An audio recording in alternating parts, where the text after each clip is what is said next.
Hello everyone and welcome to a new video. First of all, excuse the lunar noises. Let me wait for it to stretch a wool. Today's video is going to be me reviewing, I guess, all the books that I've read so far in 2022. For a second that I forgot. I haven't read a big disclaimer. I haven't read a lot, but I still wanted to make this video because I kind of want to work this channel as a journal or a diary where I can have videos where I talk about the shows that I liked, the shows that I watched, and books that I read. That way I can have it all in one place and my opinions and stuff like that. So I have this pile right here, which, as you can probably tell, it's not a lot. I only started actively reading after June ended, because that's when I finished my uni stuff. That's when I had some free time to search for a job, cry, but free time nonetheless. So that's when I started reading. So first I want to start by the book that I'm currently reading. I'm reading The Great Gatsby. I'm currently on page 16, so as you can tell, not a lot of progress, but I've been enjoying it so far. I don't know a lot about what's going on, so okay. So I finished The Great Gatsby. It's been for a couple days since I filmed this video, but I finished The Great Gatsby, and it was something. I was more pissed off than upset when I finished reading it. Another one that I hate is when one person takes the fault for somebody else's doing. I fucking hate that in books because it's so fucking stupid. And in my head, if I knew that someone else did the act that they were not being held accountable for, I would just say, I'd be like, bitch, he did it. When I read a part of Nick when he found Tom out in the city after everything happened, and he didn't tell him, I was so fucking upset. I was like, I just wish in that moment Nick would have been like, hey, by the way, your wife killed the other woman, Myrtle, not Gatsby. I just fucking wish that it would have happened, because then it would be the greatest punishment for Tom, because he would then just have that guilt in his head for the rest of his life, hopefully, because he he led Gatsby to his death because of the hatred that he had, because him and his wife had their hearts for each other or whatever, and then he led him to the guilt when in reality he didn't even do it. So that way he would have the guilt of knowing that his wife killed a person, and then the guilt of himself knowing that Gatsby ended up dead because of him, even though he did nothing wrong. So I just wish that would have happened. But yeah, I would give the book a solid 9 out of 10, 9.5 out of 10. I really enjoyed this book, and it's a very easy read as well. It's not that long, which is good, because usually classics are so fucking big. It's a very good book. I really enjoyed it, so yeah. But this is the hardcover. This is the Wordsworth Editions cover, which is the exact same collection for my Pride and Prejudice book. They're from the same collection. I really want to get the Alice in Wonderland edition of this book, because the cover is so fucking pretty.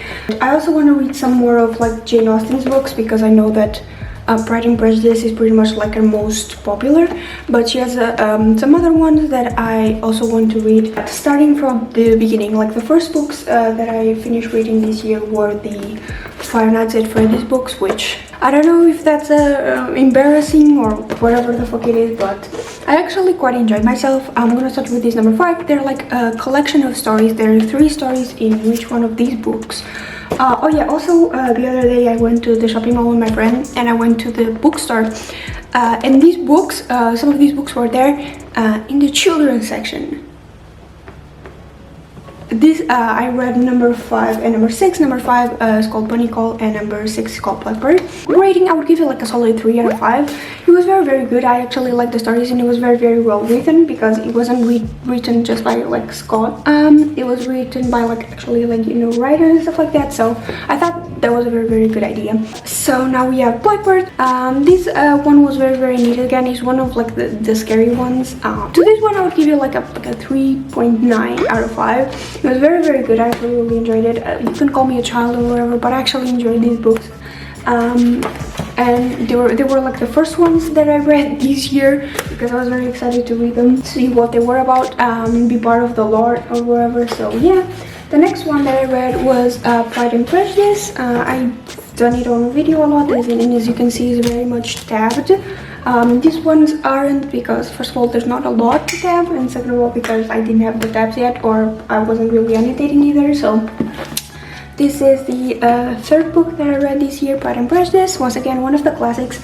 I haven't read much of the classics, so I wanted to start reading them, and the one that I started with was Pride and Prejudice.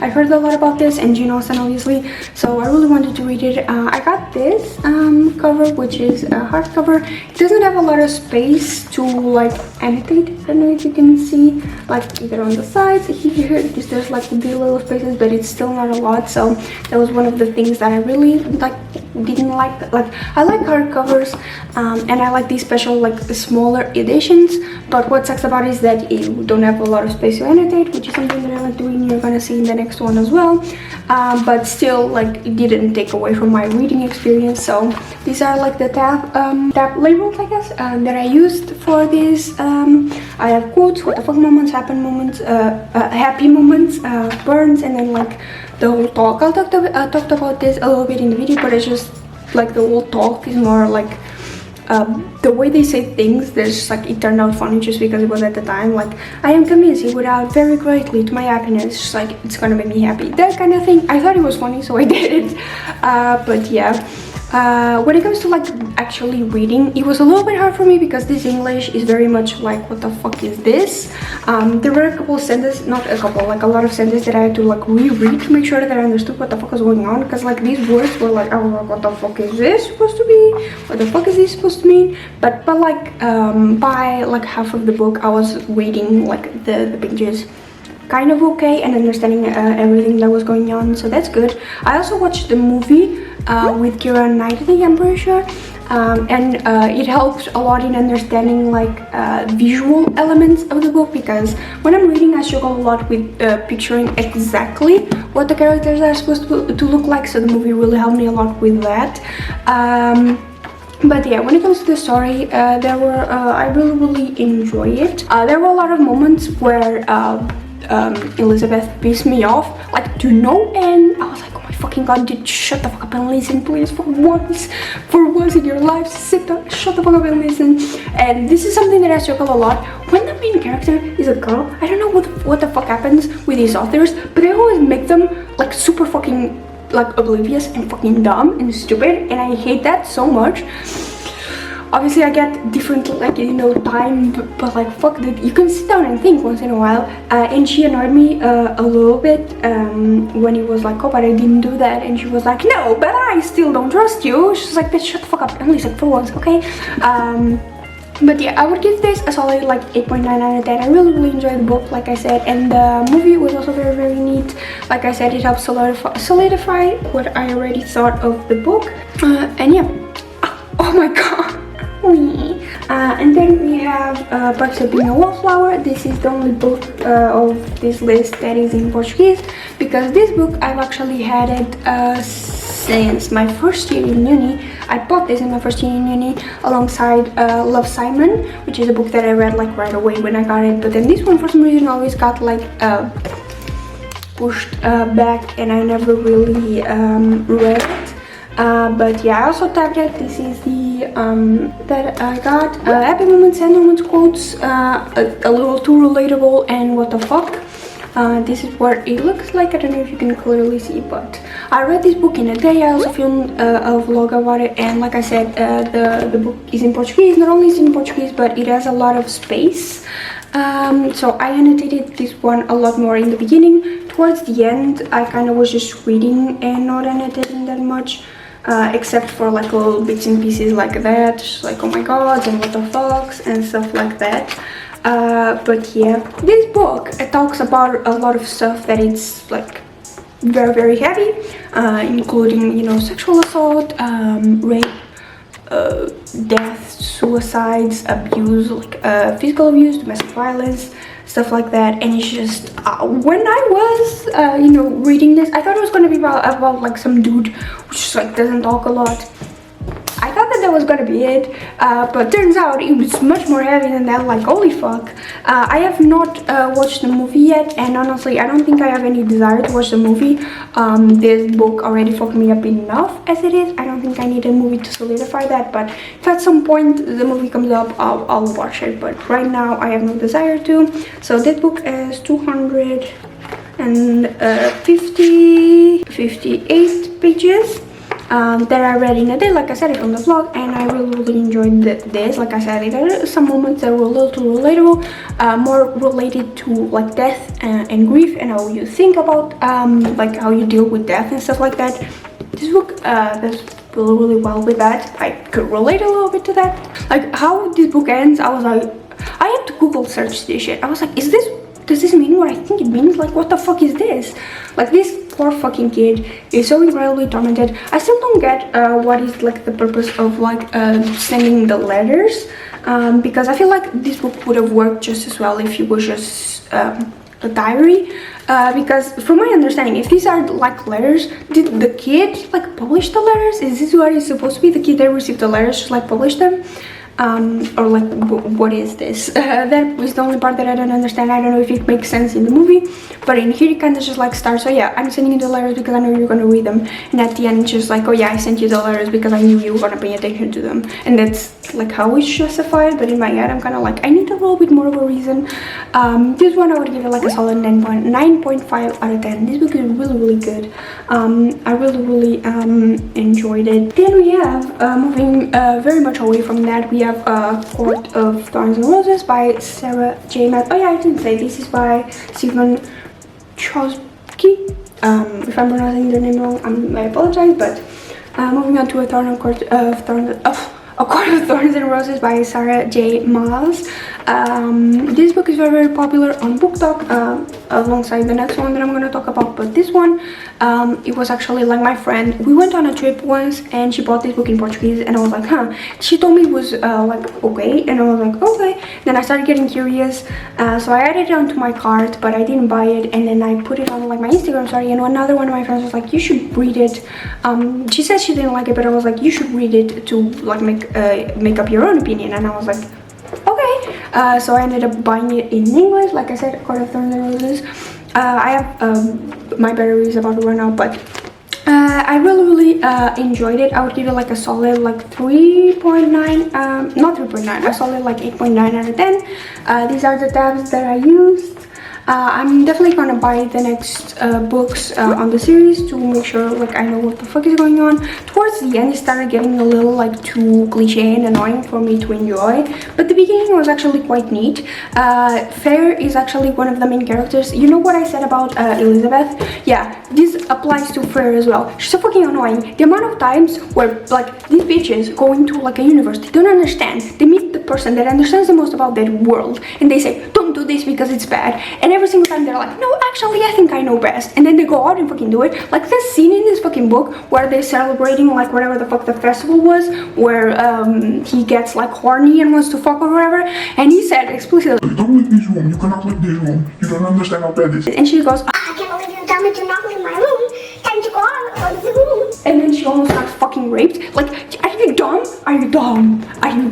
And then she like he like attacked her or whatever, and then she was like, I can't believe you do this to me. And I was like, are you fucking kidding me? He told you not to leave. I saw a TikTok the other day that I'm not gonna put here because I actually uninstalled TikTok, but that's another story. But I saw fucking TikTok. I'll be like, I fucking hate when the characters like don't listen to the other characters, and then they blame the character for their own stupidity. Like that is this.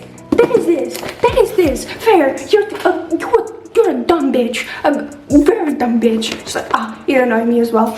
At the ending, it read very much like Twilight. I feel like just this book alone is like the whole books of Twilight in one, because it's, you know, she goes to another world, she meets these high-powered people when she's powerless, she falls in love with them, and then she gets transformed into one of them by the end of the book. Spoiler alert.